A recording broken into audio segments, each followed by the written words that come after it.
जवम्मारततुल्यवेगं जितेन्द्रियं बुद्धिमतां वरिष्ठं वातात्मजं वानरयोधमुख्यं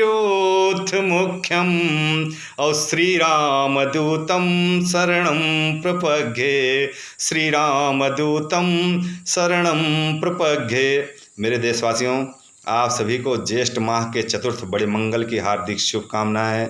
मित्रों, आप सभी पर महाबली हनुमान जी की कृपा सदैव बनी रहे। मित्रों, भगवान श्री राम के संकट को हरने वाले हनुमान जी महाराज, जो दुनिया के कोई भी संकट ऐसा है ही नहीं जिसको हरण ना कर सकें, लेकिन वो अपनी ताकत, वो अपनी क्षमता भूल जाते थे। गोस्वामी तुलसीदास जी ने भी लिखा है कि कहीं रीछ पत सुन हनुमाना, और का चुप साध रहो बलवाना, पवन तनय बल पवन समाना, बुद्धि विवेक विज्ञान निधाना, और कवन सुकाज कठिन जगमाही, जो नहीं होए तात तुम पाही। मित्रों, जो मर्यादा पुरुषोत्तम भगवान श्री राम के संकट को हरण करके और इसके बावजूद पूरा जीवन उनके चरणों में समर्पित कर दिया है, पूरा जीवन वो सेवक बन के ही भगवान श्री राम की सेवा की है, मैं ऐसे हनुमान जी महाराज के चरणों में प्रणाम करता हूं। और मैं आप सभी देशवासियों से ये अपील करता हूं कि हम सभी हनुमान जी से सीखना चाहिए कि हम लोग जरा भी किसी की मदद कर देते हैं तो हम अपने आप को स्वामी मान लेते हैं, लेकिन आप सोचिए, जो मर्यादा पुरुषोत्तम तीनों लोकों के स्वामी की मदद किया हो और इसके बाद में वो सेवक बन के अपना जीवन पर्यंत प्रभु के चरणों में अर्पित कर दिया हो।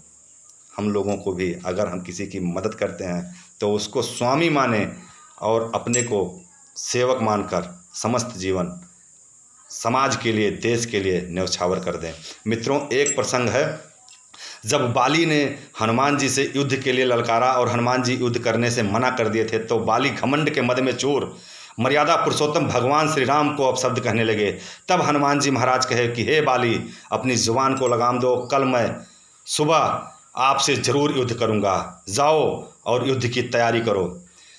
हनुमान जी जैसे ये बात बोलकर आते हैं अपने शिविर में, उसी समय जो बाली के पिताजी, बाली जो है ब्रह्मा जी के पुत्र थे, ब्रह्मा जी एकदम चिंतित होते हैं और ब्रह्मा जी स्वयं हनुमान जी के पास आते हैं, बोलते हैं हे मारुति नंदन, आप बाली से युद्ध ना कीजिए, नहीं तो अनर्थ हो जाएगा।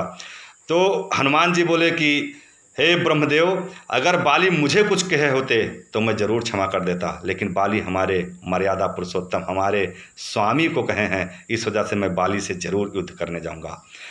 तो फिर ब्रह्मा जी कहते हैं कि हे संकट मोचन, आपके अंदर वो क्षमता है कि आप अपने बल को कहीं भी संचित कर सकते हैं, ये वरदान है आपको, अष्ट सिद्ध नवनीत के दाता, असबर दीन जानकी माता। हे महाबली, आप अपने बल के 10वें भाग को लेकर आप बाली से युद्ध करने जाइए, नहीं तो आप अगर अपने पूरे बल को लेके आप बाली से युद्ध करेंगे तो बाली का सीना फट जाएगा। बाली को एक आशीर्वाद था कि विपक्षी या विरोधी उसके सामने जो भी आएगा उसका आधा बल उसके शरीर में हो जाएगा। तब हनुमान जी महाराज कहते हैं कि ठीक है ब्रह्मदेव, हम ऐसा ही करेंगे, अपने बल का हम 90% भाग कहीं पर संचित कर देंगे और केवल अपने हिस्से के 10वें, अपने बल के 10वें भाग को लेकर मैं बाली से युद्ध करने जाऊंगा।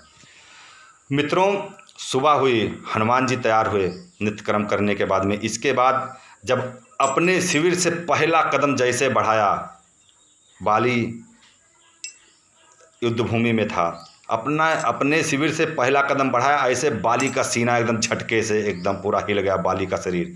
जैसे जैसे महाबली हनुमान जी कदम बढ़ाते गए और शिविर जहाँ पर युद्ध होना निश्चित था उसके नज़दीक आते गए, बाली का सीना एकदम ऐसा लगता था कि फट जाएगा, बाली अभी यहीं पे मर जाएंगे।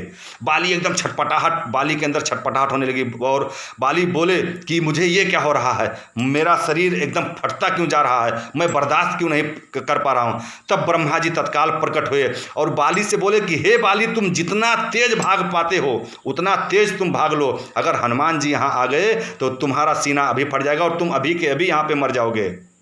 मित्रों, सोचो, जिस बल के 10वें भाग को, 5% बल को बाली अपने अंदर नहीं समाहित कर पाया, ऐसे संकट मोचन हनुमान स्वामी 100% लेके से वो अपना पूरा बल लेके कैसे संचित करते थे और विनम्र कितना रहते थे, सीखने की ज़रूरत है हम सबको।